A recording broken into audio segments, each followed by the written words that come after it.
வார்த்தையால் சொல்லவே முடியாது. நிச்சயமாக நான் உங்களுக்கு ஒன்று சொல்ல விரும்புவேன். என்னென்னு பார்த்தீங்கன்னா, நீங்கள் படிக்க வர்றதுக்கு உங்களுக்கு அறிவோ மற்ற பலமோ அது எல்லாமே அப்பாற்பட்ட விஷயம்தான்.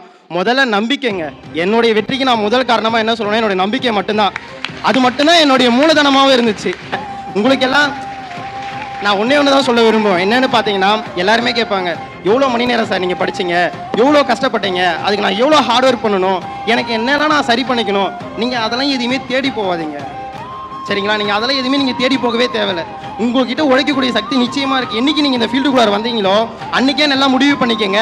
நீங்கள் மற்றவர்களை காட்டிலும் நீங்கள் சிறந்தவர்கள், அவங்களிருந்து நீங்கள் வேறுபட்டவர்கள். உங்களுக்கு நான் சிறந்ததாக ஒன்று சொல்லிக்க விரும்புகிறேன். நான் படிக்கும் போது எவ்வளோ கஷ்டப்பட்டேன்றதெல்லாம் ஒன்றுமே கிடையாதுங்க. நார்மலாக காலையில் எழுந்திருப்பேன், சமைப்பேன், சாப்பிடுவேன். அதுக்கப்புறம் தான் நான் படிக்கவே கிளம்பி இன்ஸ்டியூட் வருவேன்.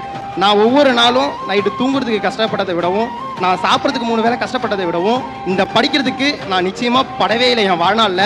நான் உங்களுக்கு மிகப்பெரிய உதாரணமாக சொல்ல வேண்டியது என்னென்னா, ஒரு தெருவோரமாக காய்கறி விற்றுட்டு, ஒரு எப்படி சொல்லனா, ஒரு சமையல்கார வேலை பார்த்துட்டு, ஒரு ஹோட்டலில் நார்மலாக ஒரு சப்ளையராக வேலை பார்த்த ஒரு பையன் இந்த இடத்துக்கு வருவானா, நீங்களாக கற்பனை பண்ணி பார்த்துக்கங்க, நீங்கள் உங்களால் எந்த உயரத்துக்கு போக முடியும்னு.